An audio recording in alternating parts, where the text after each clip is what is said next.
ยามเมื่อตาเว้นหลอบหลับลงป่าแสงยามเมื่อแรงตาเว้นแดงหลับลงป่าไม่ขวัญเจ้าไปโอไตที่ใดทางใดขึ้นมาไว้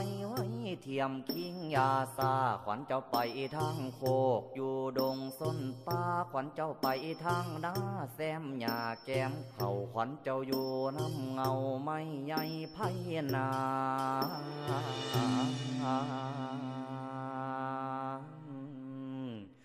ก็ให้ขึ้นมา